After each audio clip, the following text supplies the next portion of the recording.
காரணம் சந்தேகம் அப்படின்னா சந்தேகம் பார்த்தீங்கன்னா இன்னைக்கு ஆபாவணன் அவர்கள் கேட்டனர் சொந்த பசங்க 2 பேர்த்தையும் வச்சு சண்முக பாண்டியன் பிரபாகரன் வச்சு ஊமையிலிகள் 2 எடுக்கிறேன்னு சொல்லிட்டு அறிவிச்சிட்டார். அறிவிச்சு 3 மாசம் ஆயிடுச்சு. அப்படி அறிவித்த அந்த படம் வெளியே வந்தால் மிகப்பெரிய வெற்றி அடையும். ஏன்னா கேப்டன் யாரு அப்படிங்கிற விஷயமே அவர் நடிப்பு துறையை விட்டு ஒதுங்கி உட்கார்ந்த பின்னால உடல்நலம் சரியில்லாத போனாதான் கேப்டனை பத்தி மக்களுக்கு தெரிஞ்சிருக்குது. அப்படி 8-10 வருடமா திரையில பார்க்காத மக்கள் இன்னைக்கு கேப்டன் முழுமையா அவரை பத்தி தெரிஞ்சுக்கிட்டாங்க.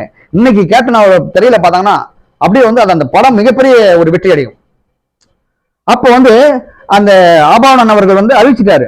அப்படி கேப்டன் அவர்களுக்கு அவர் ஐஏஐ தொழில்நுட்பத்துல ஊமை பாகத்தை கொண்டு அதில் தம்பி சண்முக பாண்டியன் பிரபாகரன் நடிக்க வச்சாக்க அவங்க அந்த படத்தையும் புகழ் எங்கேயோ போயிடும். இவங்க 2 பேரும் வளர்ந்துருவாங்க, அந்த ஒரே படத்துல வளர்ந்துருவாங்க.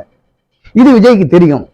இது தெரிஞ்சுக்கிட்டு அவனுடைய படம் கோட் படத்துல ஏஐ தொழில்நுட்பத்துல கேப்டன் கொண்டு வந்து காட்டணும். இவ்வளவு பெரிய ஒரு ஐயோக்கியத்தனம், இது இவ்வளவு பெரிய ஐயோக்கியத்தனம். அப்ப இவங்களுக்கு வேற பேரும் புகழும் தனதாக்கி கொள்ள, அதான் அரசியல் சுய லாபத்துக்காக பயன்படுத்திக் கொள்ள இவர் கேவலமான கீழ்த்தரமான செயலை செய்கிறான். அப்ப இவ்வளவு நாளா செய்யாம இன்னைக்கு ஏன் செய்யறான் அப்படின்ற ஒரு சந்தேகம் எல்லாத்துக்கும் உருவாயிடுச்சு. அப்போ நம்மளோட தம்பிகளோட வளர்ச்சியும் தேமுதிகவோட வளர்ச்சியையும் தடை செய்வதற்காக இதை திட்டமிட்டு சதி செய்யறான் விஜய் அப்படின்னு தான் இன்னைக்கு கேப்டனோட ரசிகர்கள் விஜய சந்தேக கண் பார்வையில பாக்குறாங்க. அது உண்மைதான். ஏன்னா இவ்வளவு நாளா இல்லாம இறந்த பின்னால அவர் ஆபாவணன் அறிவிச்சிட்டாரு. கேப்டனோட தீவிர விசுவாசி அவர் அறிவிச்சு படம் எடுக்கிறேன்ட்டாரு. அப்படி படம் எடுத்தாங்க. இன்னைக்கு பாத்தீங்கன்னா கேப்டன் இறந்த பின்னால அவரோட பேரும் புகழும் இன்னைக்கு விருதுநகர்ல பிரபாகரன் எவ்வளவு பெரிய உயரத்துல கொண்டு போய் வச்சிருக்குது. அந்த படம் படத்தை எடுத்து வெளியிட்டாங்கன்னா சண்முக பாண்டியன் திரைத்துறையில பெரிய அளவில் வளர்த்து விட்டுரும். இதுல பிரபாகரன் அரசியல வளர்ந்து வந்துருவாரு. இந்த குடும்பம் மிகப்பெரிய வளர்ச்சி அடைஞ்சிரும். அந்த வளர்ச்சியை தடுப்பதற்காகவே திட்டமிட்டு விஜய் சதி செய்யறான். இவனுக்கு பின்னால யாரா இருக்காங்கன்னு தெரியல அப்படிங்கிறதா இன்னைக்கு ஒட்டுமொத்த கேப்டனின் ரசிகர்கள் மற்றும் விசுவாசிகளுக்கு விஜய் மேல மிகப்பெரிய சந்தேகம். எனவே விஜய் பேராசை பெருநஷ்டம் சொல்லுவாங்க பாத்தீங்களா, அந்த மாதிரி அடுத்தவங்களோட பேரையும் புகழையும் நம்ம பயன்படுத்தணும்னா அது கொஞ்ச நாட்சி தகுதி இருக்கணும்.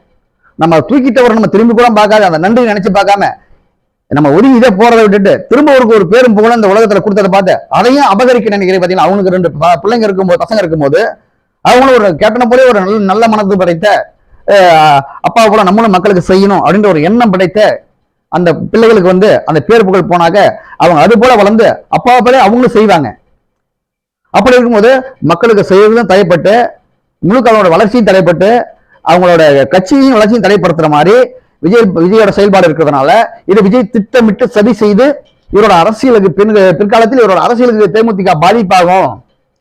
பிரபாகரனால ஜமாளிக்க முடியாது, அவர் கேப்டன் மாதிரியே இருக்காரு, அவர் நம்ம எப்படியாவது நம்ம கெடுக்கணும் அப்படின்னு சதி திட்டம் தீட்டுகிறார் விஜய் என்று கேப்டனுடைய ரசிகர்கள் விசுவாசிகள் சந்தேகப்படுகிறார்கள்.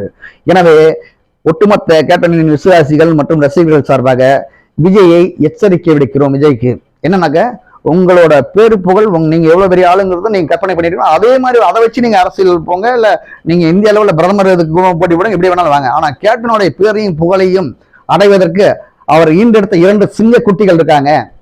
அவங்க அந்த குட்டிகள் அந்த பேரு புகழ் அவங்களுக்கு சேர்ந்தால் கேப்டன் என்ன செய்தாரோ அதை விட 4 மடங்கு இவங்க 2 பேரும் செய்ய ஆரம்பிச்சிருவாங்க.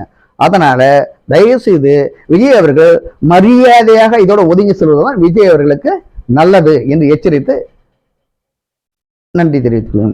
நன்றி.